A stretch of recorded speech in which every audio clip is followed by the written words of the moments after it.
Yes, greetings once again, people, and welcome to your Intercommunal sound service.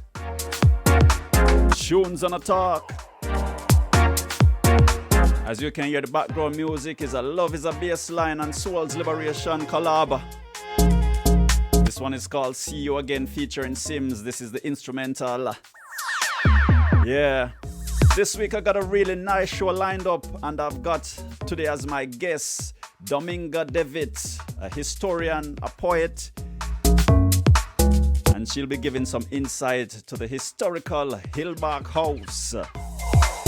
Yeah, so stay tuned for that, along with some great tunes, some great music videos. I got Shizzy, I got Kajali, and just some great tunes overall. But before that, I'll kick off with Webley, and this one is called Can't Get Over You. I played it a couple of weeks ago, and I'm giving it another push again, another play, and just bigging up my brethren. So here goes Webley and Can't Get Over You.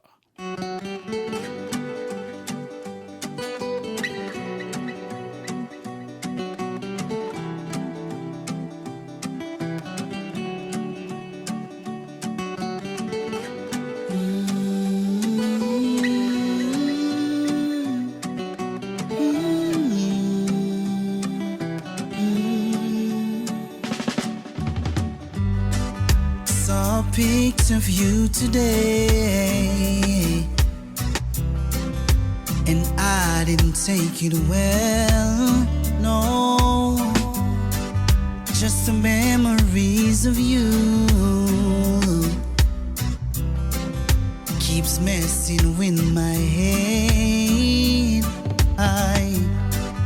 Just the thought of someone else with you, it makes me feel so sad. Never thought I could ever lose you. Hey, I still can't comprehend. No, I just can't get over you. No, I can't. Just can't get over you. No, I can't. Heard a favorite song today. I couldn't help but shed a tear. Hey, miss those days you used to kiss me. Hey, and tell me how much you care. I remember those late nights, babe. Hey, it always felt so right. And though I know time heals, babe, hey, the pain is much too bad. Just can't get over you. No, I can't. I just can't get over you. No, I can't. I just can't get over you. No, I can't. Yes.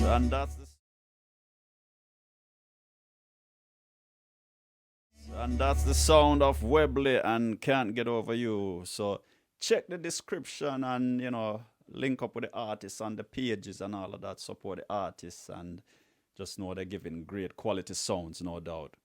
So yeah, as I said today, I've got an interesting, show lined up, and I want to start by saying a thank you to the owners of the Hillbark House. Yes, definitely, And I got to find another show at some point because it's a very interesting story how we cross paths, and like I said, that's a story in itself.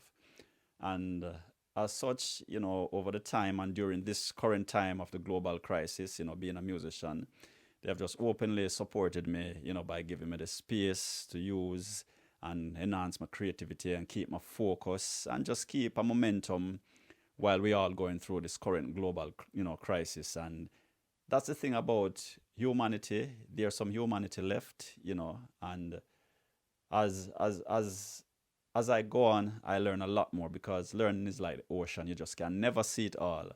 So thanks to the owners, the CEO of Hillbark House, Hillbark Hotel, and the management and the staff also, because they've supported me very well. And, from a genuine point of view, I've been shown the love, given the love and the support. And yes, so I'm very thankful for that. And as such, it enhances me to move forward and also support others, So we have Dominga DeVitt, historian and poet, and the person who has the inside information to this unique building. So, Dominga DeVitt. Of course. Thank you, Ripton, and thank you for asking me to tell you, because the story is quite amazing. Yeah. When you look at this beautiful old house, what you see is an Elizabethan house, which looks like it's been here for 500 years, but actually it stood here for less than 100 years. And that's the interesting part about it, or one of the many interesting things, because the house itself is a bit like a tapestry, and a tapestry, as you know, is a woven narrative which tells a story. And this house is just like a tapestry with lots of themes and motifs. And this house actually started life on the other side of the Wirral, 5 miles away at the top of Bidston Hill, and it was moved by the owners in 1929 to this current location. So actually it's only stood here for less than 100 years. So it's quite an interesting story that it's got. So in other words, it's relocated from one place to the present state, and if such is the case, then how long of a time frame did it take them to move? And actually they had to do it piece by piece. And what was the reason behind moving the house? Well, they did. It did take about 2 years to do the whole thing, as you can imagine, in pre-technology days, obviously. But the people who owned it at the time was Ernest Blandroyden and Lady Rachel Royden. And they had this beautiful view across the peninsula westward over to the Welsh Hills, across the Dee estuary. But in the late 1920s, the view was starting to become obstructed by pylons and power lines, which were spoiling the view for them. Now, Rachel's family had lived in the original house that stood on this plot. And when, by the late 1920s, her mother had died and she'd inherited the original Hillbark House. And so they decided to move the house that was on Bidston Hill, which was called Bidston Court. It wasn't called Hillbark then. They decided to move the whole thing in its entirety, lock, stock and barrel, to this new location. Okay. And they had to do it. Very painstakingly, and they employed people to take the house down in a very structured way, and every brick, every stone and every timber was numbered with a code which identified its location in the great scheme of the house. And then they moved everything over a period of 2 years to this location, and then they reassembled the house in its exact replica of what it had been at Bidston Court. And because it was in a different location and the original house had been called Hillbark House, that's how it became the new Hillbark House. Okay. And as far as I understand, there's some intricate little details, on the house itself, in the design. And, I'm going to ask you to just give me, and the viewers also, a little insight and details to these little intricate details to the house. Yes, there's a lot to talk about. He used Little Walton Hall as his inspiration to design this house. Okay. And this is a copy of an Elizabethan house with its beautiful black and white timbered architecture. And it's designed in what's called the vernacular style of architecture, which means using locally available materials and local traditions reflecting local traditions and using local craftsmen. So that's what vernacular means. And this is what he did. He designed this house based on Little Morton Hall. And I'd like to show you the inscription over the gable. It says, it's a typical sort of late 1800s homily really. When the trees are white with rime and the ground is black and bare, warmth and welcome you shall find underneath these gables fair. Charity and jollity carve on every beam of wood, mercy, truth, equality and man's eternal brotherhood. And that's carved above the gables to welcome people as they came into the house. So at Brixton Court there was a beautiful Italian marble fountain exactly in this position in the courtyard in front of the house. Now this isn't the original fountain because they left it there, but this is something that looks very similar to it. I think the original one had a statue, but this one is very similar and it echoes that tradition of having the fountain in the approach to the house. And another interesting replica of the original house is over here.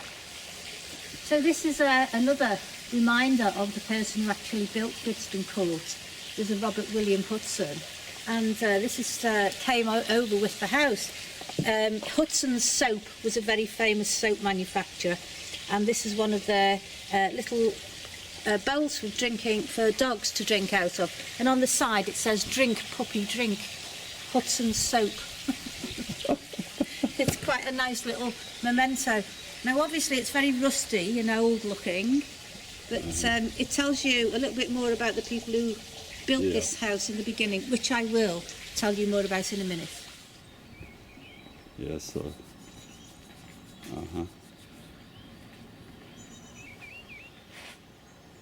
So this is an interesting architectural detail on the side of the house. As you can see, it's got the date 1931, which would have been the date when the house was finally reassembled. Because as I say, it took 2 years from 29 to 31 to put the house back together. And you've got that date, and on the right you can see the Wirral horn, which is an old symbol of the Wirral Forest. It goes back over nearly 1,000 years. The Wirral horn was the symbol of the office of the Chief Forester of Wirral. As Wirral belonged to the king as a king's forest, a hunting forest, and this is the symbol of Wirral. Yeah, okay. So yeah, hope you enjoyed that information, and whoa, there's so much to this, very unique building and place. And just to say, if you're planning on some wedding or some party or something of the sort, it's a place to check out. The location, the setting, it's very beautiful and just gives a great sense of being and, sense of love also, because there are not many places nowadays you can find that enhances and embraces and give the essence of love. And, Hillbark House and its premises is a place that just, exerts that all around, So, yeah. I'm going to play a track for my great friend, Kajali Kuyate, and this is from the Kibaro EP, and I'm going to play a video, actually. And this one is called Namanella, and enjoy. Sounds of Kajali Kuyate. Allô, allô, comment ça va, Yaradio? Mangile au téléphone, de la wa manginyo. Manito manginyo. Dilijama tumita sai, ni manyonje. Sujama tumita sai, ni manyonje. Oh, Yarabi. Chala kiti zamina whatever you love. Bula jengara manito magino. Nsine kili telefoni to. Wo mankanya. Nisina FaceTime ke. Wo mankanya. Oh kanunyo. Vraiment je m'excuse de mon absence. Nene.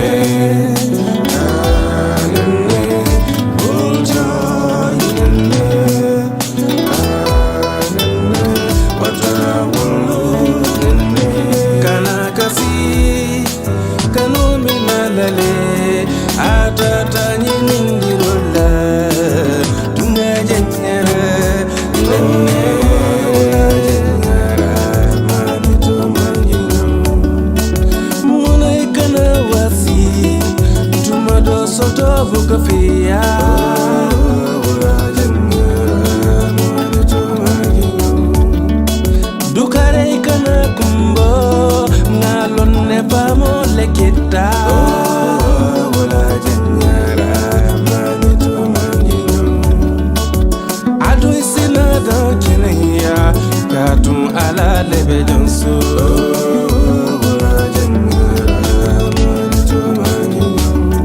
Nene kana kasi Tanumina lale Atata nyingirola Tunga jenyere Nene kana kasi Otabulu kana wasi Nene otabulu kana wasi Dan kene ya Atata nyingirola Tunga jenyere I can't wait to see you Namanala Atata nyingirola Tunga jenyere I'm looking forward to hug you Yameyale Atata nyingirola Tunga jenyere Mommy gonna cook jollof rice for us Namuna lulu Atata nyingirola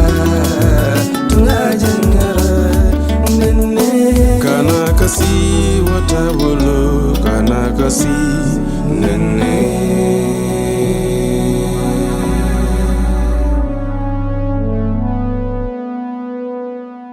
Yeah, hope you enjoyed that definitely. And you know, Kajali boy, I gotta take a trip, you know, down to your homeland, you know, yeah. And it's great to see that video, you know, with family and friends and all of that. And this is the thing that music does. It pulls people together. So keep on doing what you're doing, my brother, and much love and respect and, you know, the support every time, as always. And thanks for supporting me in what I'm doing also, you know, yeah, it's very thankful for that.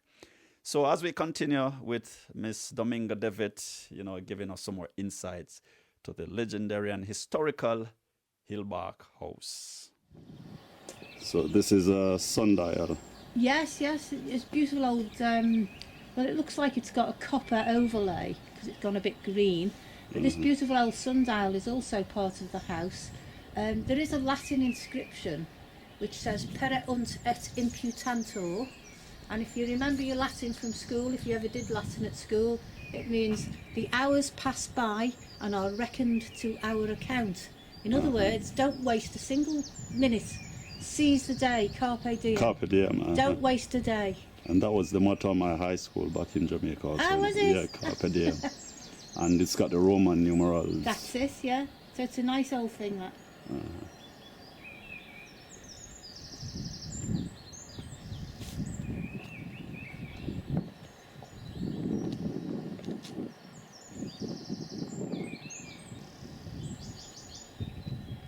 So I wanted to tell you a little bit more about the people who created this beautiful house.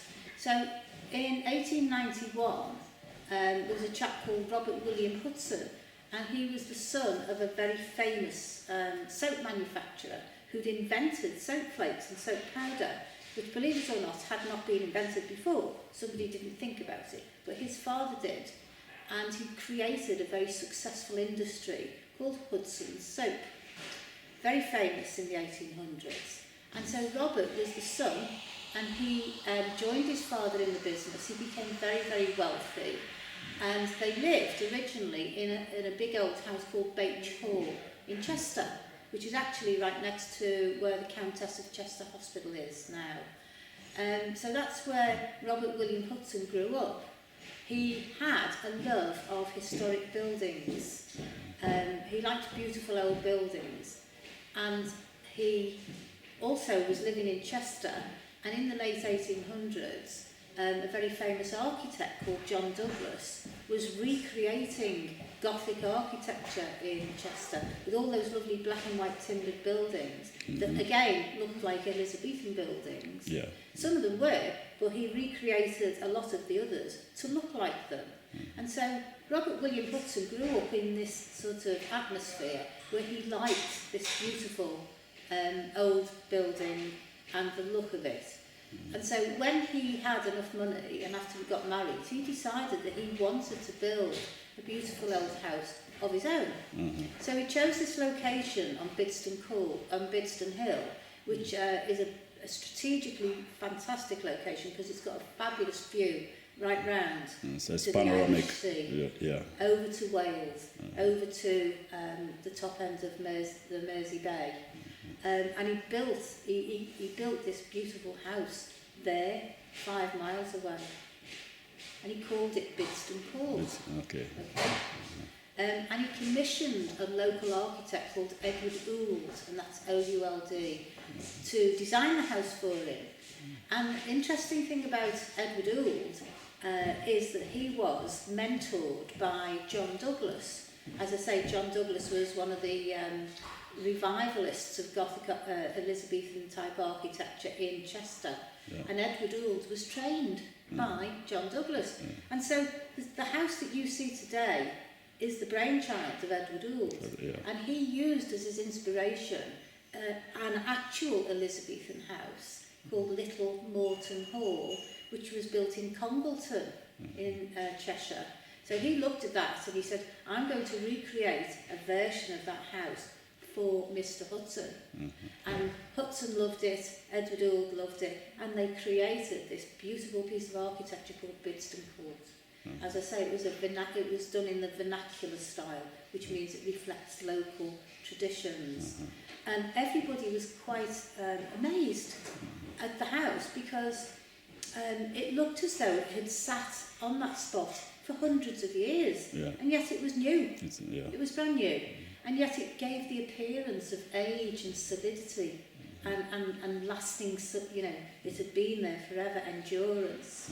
And yet so that's quite a feat to have created that, isn't it? Yes, and that's the interesting thing also, you know, because you come upon this house, especially just the entrance, you're coming in and you're just coming in the driveway, then this building just, appears in front of you. Exactly. And it looks as if it's got so many centuries to it, so it still carries that kind of legacy to this present time. Yeah, even though it's been transplanted. Yeah, so that shows the true craftsmanship, that went into it. Absolutely. Well, of course, Hudson was a very wealthy man, so no expense was spared, to create this beautiful old house.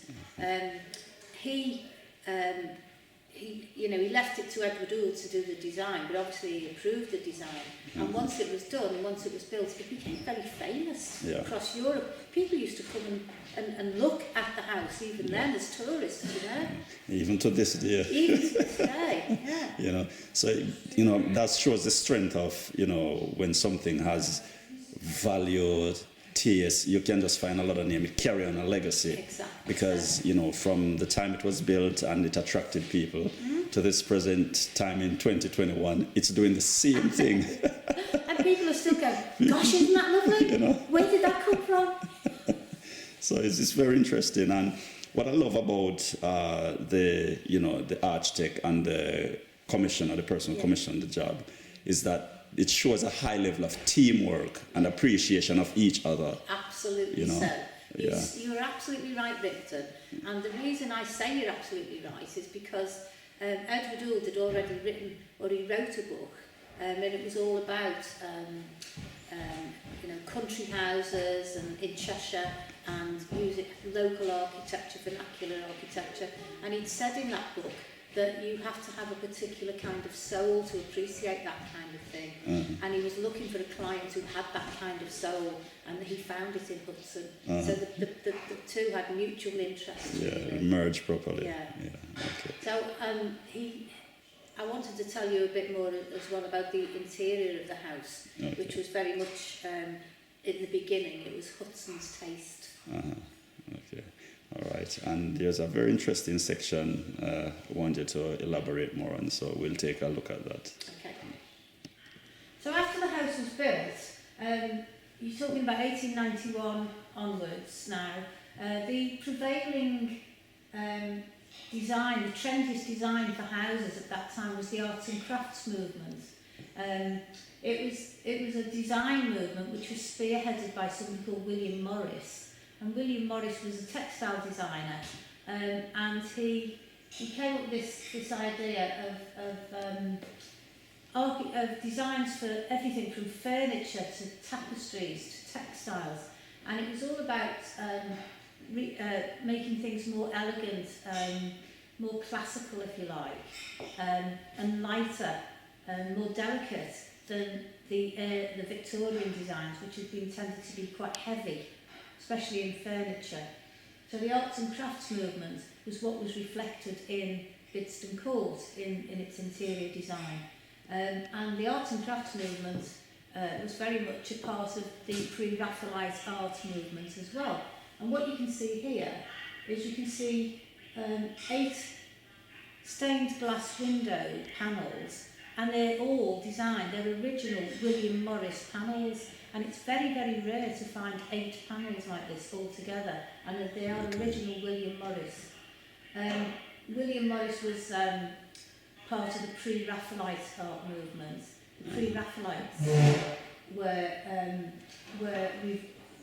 they were rebelling against the realistic style of art from the Industrial Revolution, and they wanted to go back to the era of Italian art, you know, where everything was very beautiful, intense colours, beautiful, elaborate and complex compositions. And that was what William Morris has featured here.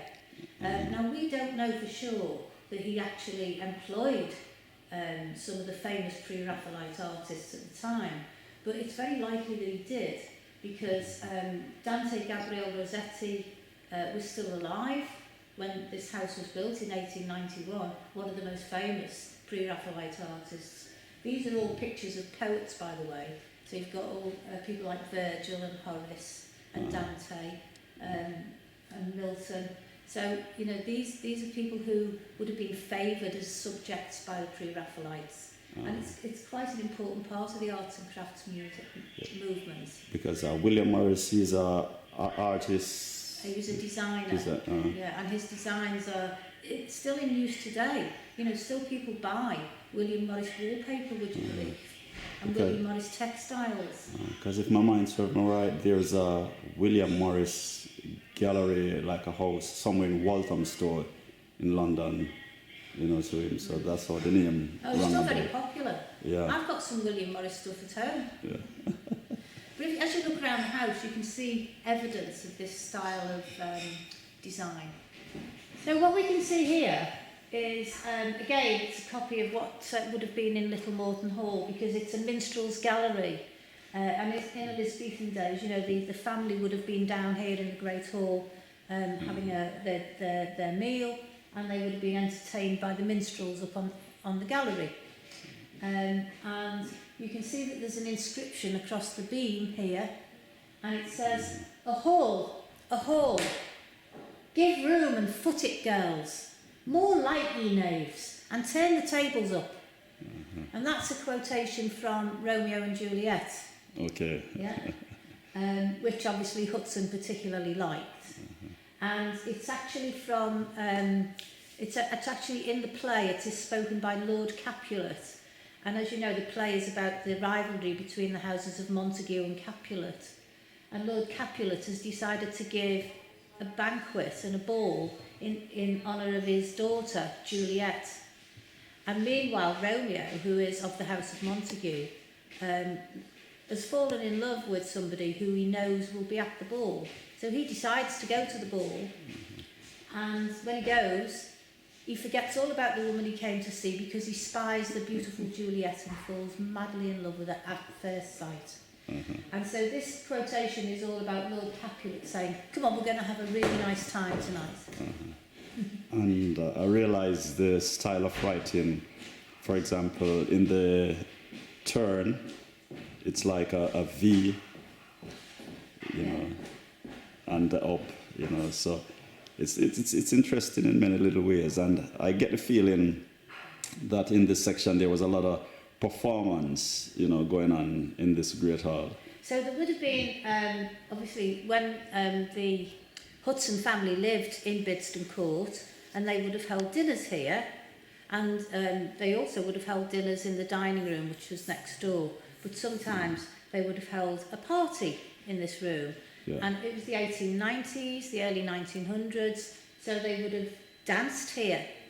They would have had the early gramophones, wouldn't they? Yeah. And they would have danced to early jazz, maybe. Yeah. The music of Gilbert and Sullivan. because that was popular at the time. So if you can imagine that perhaps they had people up there performing and they were down here dancing. Yeah. And also at the back, and I've opened the panelling along the back wall. You can't actually see it, but you could probably go and film it up there. Yeah, an organ. There is a very famous organ. So somebody would play the organ while people were dancing as well. And it's a Forster and Andrews organ dated 1893. And Forster and Andrews were one of the most famous builders of organs, and they had their business in Hull. So if you wanted the best, you had a Forster and Andrews. Okay.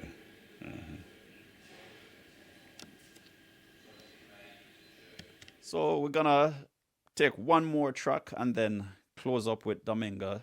And, we have Nickie's Tool Kit, so stay tuned for that. And I'm gonna close off with a video by Shezi too, So this track I'm gonna play, it's from King Brit's, album. And this was called, When the Funk Hit the Fans, and Silk 130. And it's a beautiful album put together. And the last time, about 2 years ago, I made a mention, and King Brick said he was going to do a re-release because I didn't get the chance to get this album. So King Brick, if you catch up this, you should float me the album because I cannot locate it anywhere. So I'm going to play a track by Miss Diva Blue, and this one is called Seasons Change. Listen, and like I said, listen without prejudice. Welcome to West Philly's own Cosmic Lounge, where we bring you the very best in soul and jazz.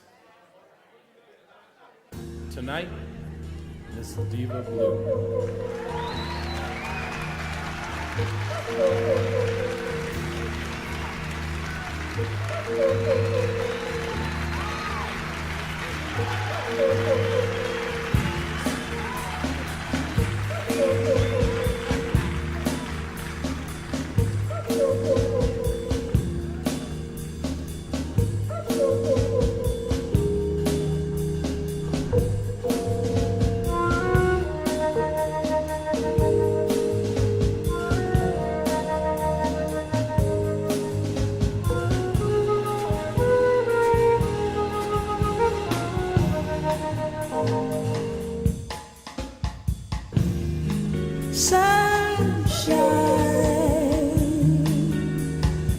Reach for flowers in bloom.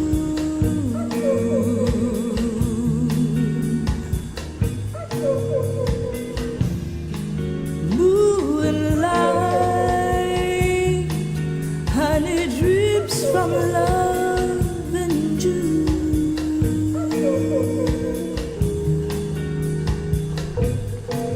Summer love, summer love, summer love, you know it for the fall. High tide, water washes June soul. Live is cut by the passion in the cold. Ooh, summer love, summer love, summer love, you know it for the fall.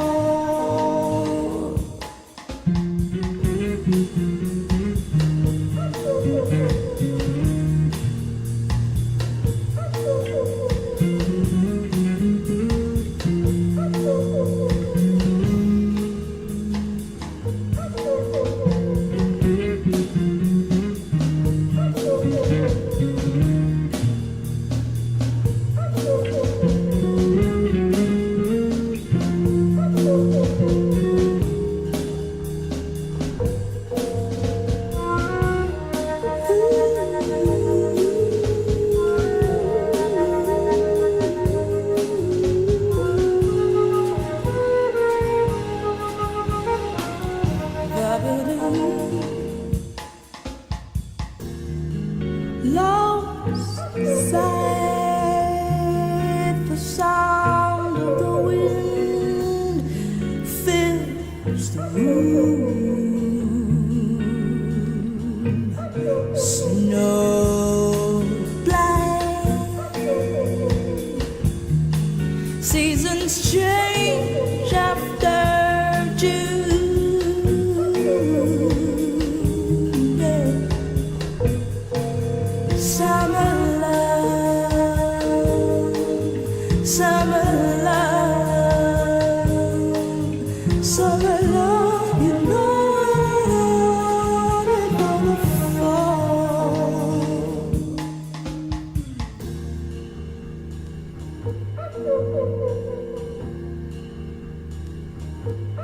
Do do do da, shoot, believe today. Say you do better, do better, do you da, but do do.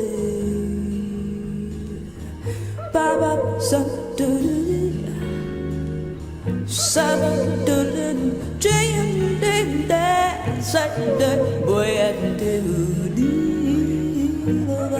City da, city da, city da.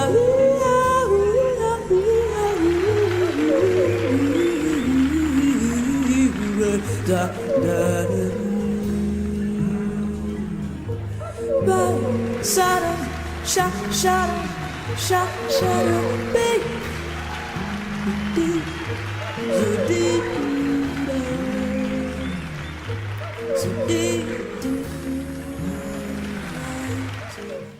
So what you can see here is an original fireplace which was put in by Robert Hudson when he built the house in 1891. And this is an Adam fireplace. Robert Adam designed some very famous fireplaces, and they've all got this these classical figures, these scantily clad classical figures which are typical of his designs. And this is a beautiful white marble fireplace which was put in 1891. This beautiful textured material, because it's not paper, this is material on the walls behind it, is exactly the same as it would have been. We've recreated that from Bidston Court. And this would have been the dining room for the family here.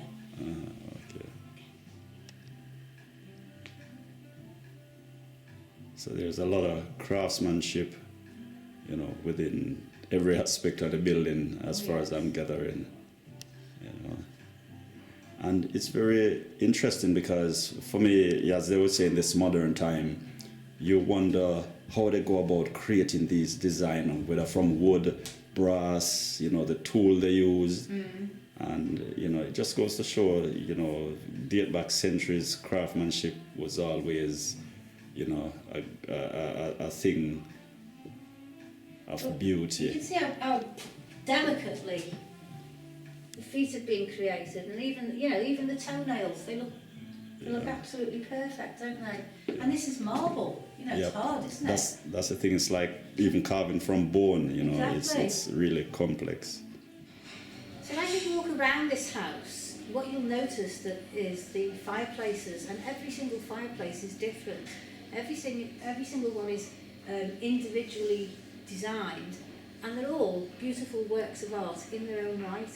And this again is another beautiful old, it looks like a Tudor fireplace, this one, carved. I wanted to tell you about the people who lived in the house after the Hudsons moved out. So the Hudsons had built it, Robert William Hudson had built it, and he and his wife Gerda and the family lived there for 10 years or so, and then they moved away. And then they put the house up for sale, and they didn't quite get the asking price, so for a while it was rented out. And it was rented to some very famous people in this part of the world. And one of the tenants was John MacGregor Laird of the famous Laird family. And the Laird family were the world famous shipbuilders who later became Camel Lairds. And John MacGregor Laird, who lived here in Bidston Court, was one of the people responsible for the merger later with Charles Camel, which created the company called Camel Nerds. So a very famous tenant lived here. And then a bit later on it was actually sold to the Tillotson family. Jack Tillotson, John Tillotson, who was known as Jack Tillotson, was in fact the nephew of William Lever, Lord Leverhulme, of Lever's Soap. And his mother was Lord Lever's sister. So he was in the Lever family.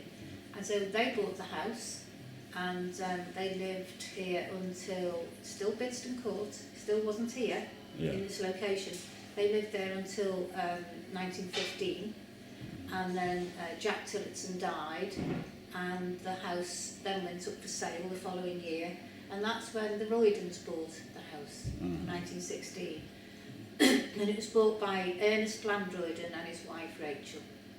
And as I say, they lived there for many years, many happy years, until the view became obstructed by pylons and power lines, and they decided to move the house here in 1931. And that's what happened. And so where we are now is the result of Ernest and Rachel moving the whole house to this location. And in doing so, they had to demolish the original Hillbark House, which had been built here in 1858. So they knocked it down and they put this one in its place. So during that time period, any concept of how they, transported the house? What vehicle they used? Well, they used, and there are pictures of this, they used specially designed wagons to transport the sections of the house. And older people have told me, who live locally, that they do actually remember, or their grandparents remember, the carts trundling through the village. And they tried to do a lot of it in the daytime before people went to sleep. So as not to disturb the sleep, because obviously it would have been quite noisy. But they did use these specially designed tractors and carts to take all of these huge sections along the street. It must have been quite a spectacle. Because as you're mentioning, imagining just the whole scenario, coming through. Some people probably it's like a parade. Oh yeah. And I'm wondering, was it horse-drawn or actual vehicles? Yeah, it was tractors. Pulled by tractors. 1929. Okay. So Ernest Royden was part of the famous Roydens shipbuilding firm, who by the time he took over the house, the shipbuilding had been sold. The shipbuilding aspect of the company had been sold, but his family had been involved in shipbuilding for many years and became famous all over the world. And his elder brother was the director of Cunard. So a famous shipbuilding family. And today, as you walk around the house, you'll notice that the bedrooms have all got different names, and they're named after ships that were built by Roydens Yard. So what you can see here is an 11-foot high, actually it might even be bigger than that, but it's a big fireplace. Now when the Roydens bought the house, they weren't necessarily enamoured of Hudson's style of decoration. Remember I told you he was into arts and crafts? Yeah. They had their own style, they put their own mark on the place. And there was a different fireplace here in Bidston Court, but when Sir Ernest bought the house and when he moved it, he bought this fireplace from a stately home in South Mimms in Hertfordshire, which was being demolished, and he had it transported here. Now, it's dated 1697, and so it fits in with the fact that the whole building looks like it's hundreds of years old. And it's got little alcoves where they would have put busts of the family who owned the house where the fireplace was. But it is a priceless fireplace. It's beautifully, ornately carved, as you can see. But Ernest Royden put that in. Okay. Okay. And I also wanted to tell you a little bit more about what happened to the house after the Roydens moved it. So after they moved it, it was finished in 1931, and they lived here very happily. And it had the same view. It was located along the same axis as Bidston Court, so it had the same view across Peninsula to the Welsh Hills. Okay. And that was one of the reasons why they wanted to put the house here, so that it would be exactly the same. And they lived here very happily for many years. And then in 1939, when war broke out, Ernest Royden was on the committee of the Royal Liverpool Seamen's Orphans Institution. And the Royden family as shipbuilders had been instrumental in helping to set up the institution in the 1860s, because it was a consortium of shipbuilders who put their money together to create this orphanage for seamen. And they built it in Newsham Park in Liverpool. And then during the war, at the beginning of the war, Liverpool was starting to become quite a dangerous place, really, because the bombs were dropping, and they wanted a safe place for the children. So Ernest Royden was on the committee of the orphanage, and he decided he would offer a haven for the children here. So during the war, from 1939 to 1946, they had the orphans here, and they built accommodation for them down by the stable block. And they had the very young children here in the house, and the older children were in the accommodation out in the courtyard. And then after the war, Rachel Royden died in 1947, just after the war, in that dreadful winter, which apparently went on and on forever. And it was one of the worst winters that anybody could ever remember. So it must have been quite sad for Ernest. But anyway, he stayed here. He died in 1960, and the house and the estate was sold to the local council, and they turned it into a residential home for elderly people. And it was a home for elderly people until the mid-80s, and then it closed down and it was empty. The house was left empty for many, many years, and the park rangers from Roydens Park used to come in and check that it was still okay every now and again. But it was boarded up, it was left empty. And then in June 1963, it was given listed building status. It was grade 2-star listed building status, which places it amongst the top 5% of listed buildings in the country. So it became recognised as a beautiful historical building. As I say, it carried on being an old people's home for about 20 years. Then it was empty.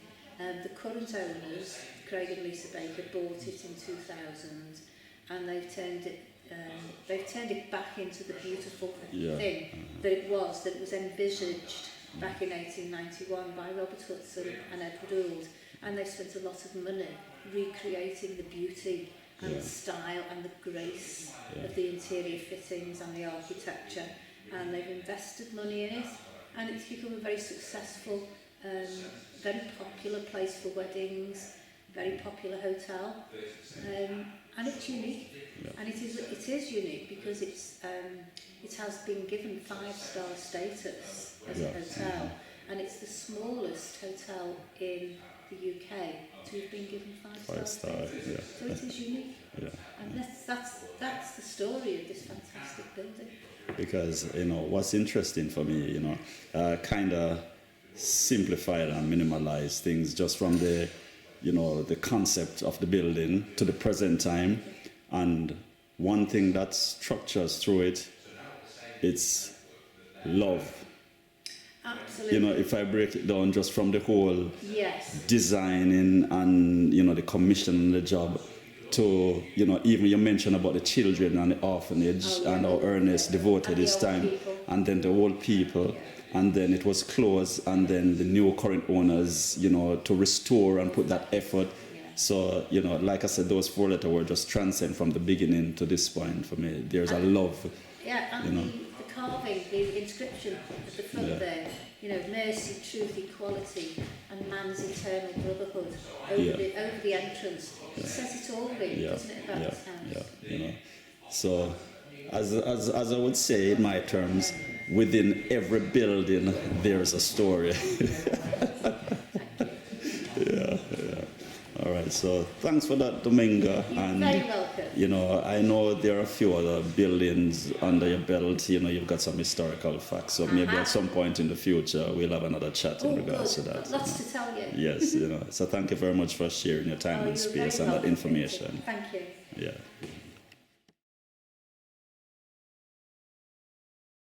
Namaste and welcome to Nickie's Toolkit.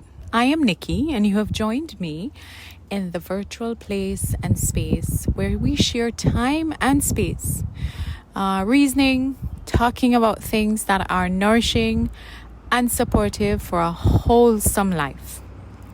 So today I want to spend some time talking about two things that I have found to be not only essential, but they are what I would call pivotal, and they make such a huge difference as you look at how nourishing and supportive life is. And the two things that I want to talk about are discipline and practice. A lot of the times we maybe tend to underestimate, we don't recognize sometimes the structure that is in our life, and we don't identify it for what it is, depending on what preconceived idea we have for what those two words mean. And so I wanted to highlight and to share some ideas as I go through my own realizations as to how essential discipline and practice have been for me and how nourishing I have found it during my everyday experience and enjoying life as it is.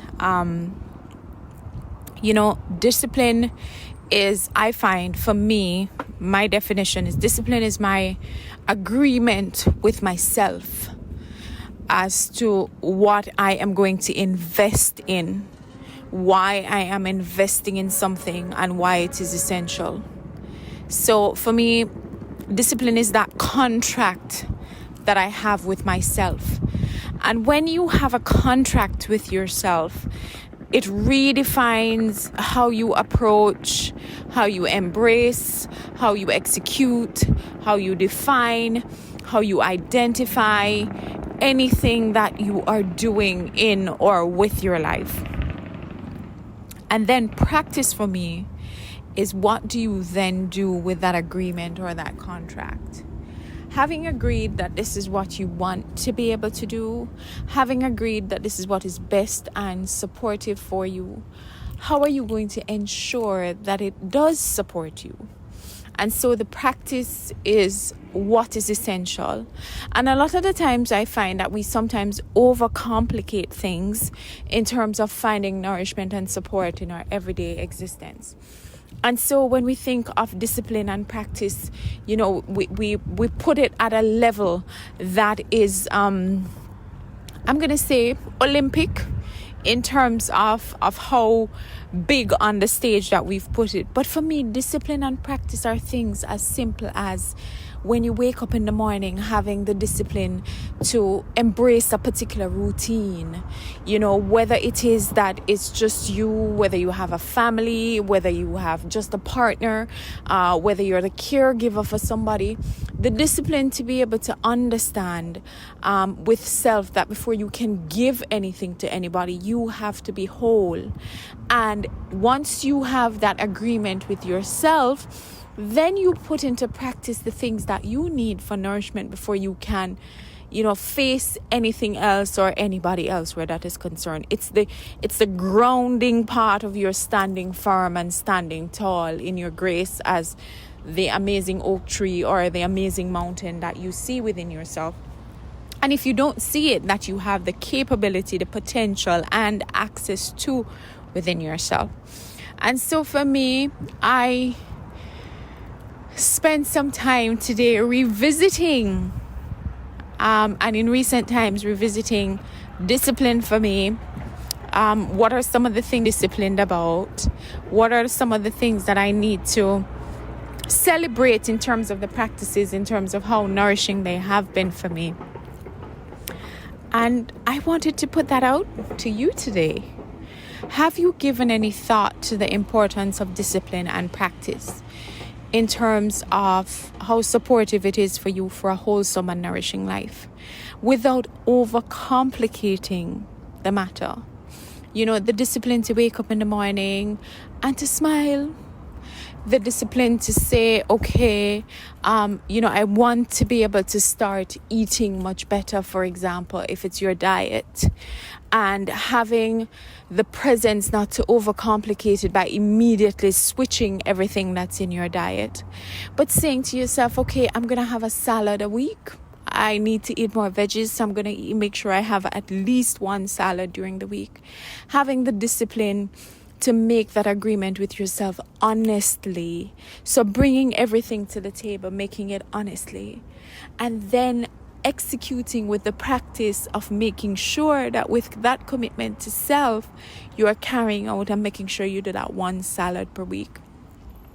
And start simple. Don't overcomplicate things. And I have found that when you approach it this way, you find that space exponentially appears to facilitate anything else in addition that you might need.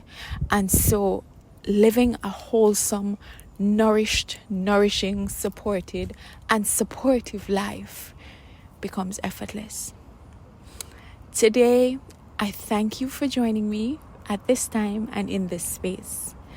And I want to wish you moments of presence where you honor, discipline, and practice for the best nourishment and support for you in living your most wholesome life. Namaste.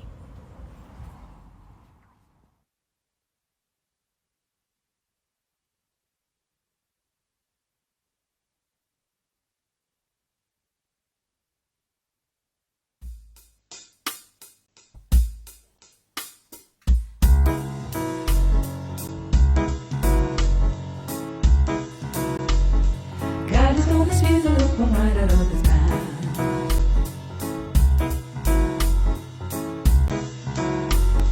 God is gonna speak the look from right out of his mouth.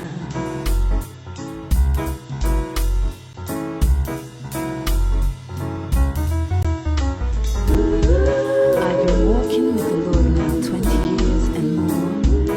From rootsy Rasta identity, then a rebirth into Christianity. Now Christ's spirituality is my reality, and His love, it embraces me. You see, I've heard God's word spoken, and I have digested bitter truths. I've stuffed on sweet goodness, and my cup is overflowing, and I continue to live and walk knowing I must share the good news.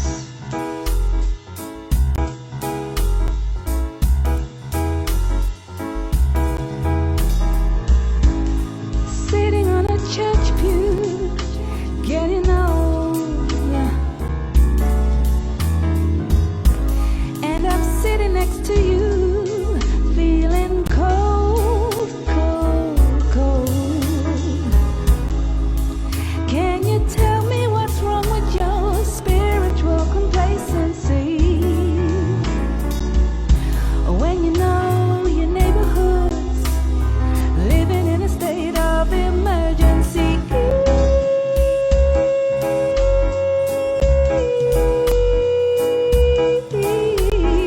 God is gonna speak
you're not cold.